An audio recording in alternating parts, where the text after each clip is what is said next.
Pernell, Joshua, Bishop, you know. Okay. You know what we got to do. So I was still in church there. He was a great role model. He was a great mentor for me. Just growing up, he had me in certain clubs and certain fraternities and all this stuff. But, you know, every Sunday, he made sure that we were dressed, we were ready for church, and we got there. And around that time, going to that church, there was not much going on for me. It wasn't no streets, nothing like that. My focus kind of stayed there. It wasn't looking for anything else. So I stayed with them for a few years. Then my dad, that adopted me, I got in touch with him and we were a match. He was younger, he was bald, I liked him. So eventually I went with him. Now through all this stuff, and this is kind of important for everybody, I guess. I never lost a smile. I never got lost in the circumstances. The things that went bad and some things that didn't happen or did happen. I never lost that positive mindset, and I always wanted to make sure people were happy, and that essentially made me happy. So eventually I got adopted, and went through there. Kind of, you know, there was still something missing. I knew that. I knew. There you go. Leave it skip. I needed a theme song. So I knew that there was something missing. I knew that my family that I had lost when I was younger, that there was a reason why I didn't let go, and God didn't let me let go of it. So fast forward, I'm with my dad for 5 years maybe. A senior in high school. One fine day, 2 o'clock in the morning. Why? I don't know. Go on Facebook, and I search for 2.5 hours. And I'm like, you know, I'm gonna look for my parents or my sister. So eventually I found somebody that looked similar to my sister, Sabrina.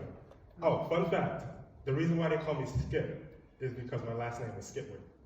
So, yeah, so Scipio Skipwood, don't make fun of me. So that's where Skip came from. And so yeah, so I'm gonna throw that out there. But I found my sister, I messaged her and I left her a message. So then, I'll never forget it. Man, that's crazy. I was in math class and I get a call and she's like, oh my God, blah, blah, blah. I can't believe it's you. Mommy's so excited and everything. And I had went through life thinking that she had died. So, you know, like even in school, they'd be like, how many people have lost a parent? And I would raise my hand because I assumed that was my mother passed away from alcoholism. So, I get in touch with her. Yada, yada, yada, bada boom, bada boom. Because I know I got 15 minutes. So after 10 years, I find my mother and my sister, and I get in touch with them. Just in time, because a few years later, she gets diagnosed with cancer. And, you know, so it was kind of like, there was something I needed, and God made sure that I got it before it was too late. And so she had stopped drinking. She still had the effects from way back when. And man, it's just God. It's just God. So around that time, I was at work, and they had told me that she only had a week to live after they said she had a few months to live.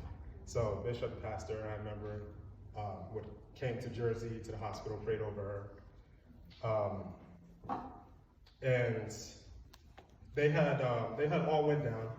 I was there soon. They had all went down to eat, and it was just me and my mother. I'm praying over her. I'm big on forgiveness. I know that's, you know, sometimes that's hard for a lot of people, but for me it's very, very easy. Because I want people to be happy.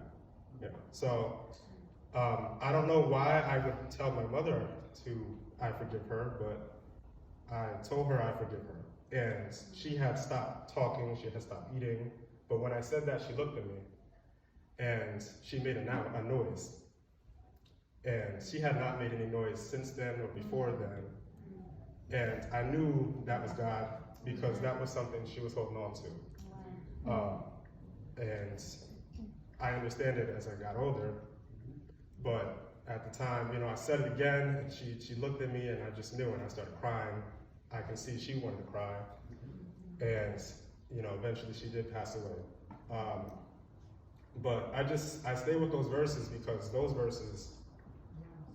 verses made me be up here. It made me, you know, have the courage. It brought me from everything that I was at before and stuff that I'm still dealing with. I talked to Bishop and I was like, hey Bishop, I don't know if I could do this.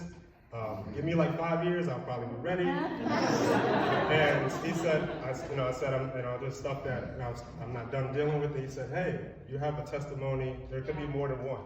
And it kind of opened my eyes. I was like, hey, I was like, you're right. And so that's kind of the gist. I stay with this one though. This is my verse. 1 Corinthians 13:13. Now all these things remain in faith, hope, and love, but the greatest of these is love. So I don't know if anybody's gonna really take something from this. I really hope so. That's kind of why I struggled to even come up with these. But I guess that's it for me. Until